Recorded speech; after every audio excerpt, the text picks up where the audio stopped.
Welcome everyone, Costin here on Serious Gaming, bringing you guys another channel status update. Probably gonna turn this into a vlog series at one point or another. Game that's running in the background is XCOM Enemy Unknown. Just played through the first mission of the game to get some footage for this video. It went fairly well. I'm gonna be talking about Mass Effect 3 Omega DLC and my final thoughts on that. Far Cry 3, my thoughts so far on the game.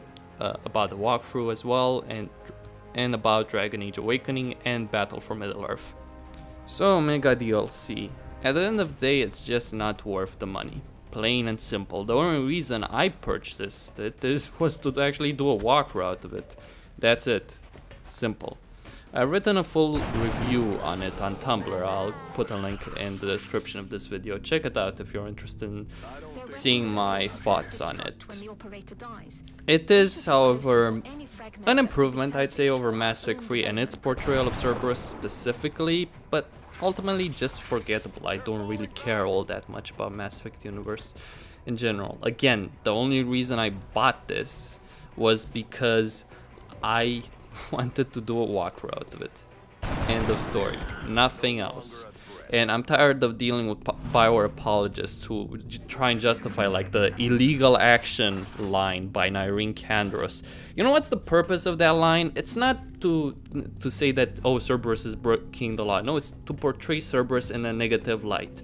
Keep in mind, yes, I know Nyreen is a paragon, essentially a Paragon fanatic, but here's the thing. Later on in the DLC, she refers to Arya's use of slave as she doesn't use the word slaves or slavery. She uses the term indentured servant. Keep in mind that, because the reason she doesn't use the word slaves, in my opinion, is because the game developers don't want to portray Arya in a bad light, despite the fact that she's the queen of crime in the galaxy. She's the biggest criminal boss. She's the head of the galactic mafia, and you're helping her, and they're trying to justify it. That's the problem with the illegal action line and the indentured servants line in the Omega DLC. There are some good portions in it, some okay writing. I wouldn't say good writing. I find it difficult to say that there's good writing in BioWare games anymore. So yeah, that's my thoughts on Omega DLC. As for Far Cry 3, really enjoying the game so far. Pretty interesting characters in that game. Like, I don't know if the story is gonna turn out to be great. I haven't read on that. I haven't watched any walkthroughs. But I think it does have some potential to be a great story. We'll see. And you know what? It makes me happy when I play a great game and I get a comment from someone saying, you know what, you convinced me to buy this game. Like, your videos convinced me to buy this game. I've gotten comments like that for The Witcher 2, and I got a comment like that for Far Cry 3. So yeah, I'm quite happy about that. Dragon Age Awakening, gonna do that essentially in tandem with Far Cry 3. I'm probably gonna finish Dragon Age Awakening much faster than Far Cry 3, and once I'm done with Dragon Age Awakening, I'm gonna start the good campaign in Battle for Middle-earth. Yeah, that's all that needs to be said, really. In fact, I'm gonna record some Dragon Age Awakening footage once I'm done recording and rendering this particular video. Gonna record about 5 episodes. It's, I don't know, 20-hour expansion, 10-20 hours. I guess it will depend. I guess we'll see about that. No, it's probably 10 hours or so. We'll see. On a final note, I've also, in the description of this video, I've also put up a PayPal donations link.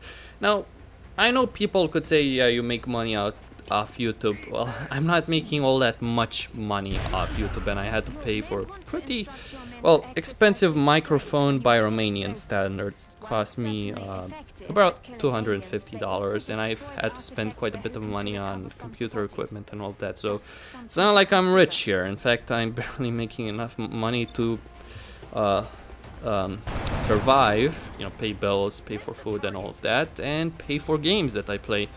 So yeah, it's not going all that great. In fact, that's the main reason I switched from TGN to Social Blade a month ago.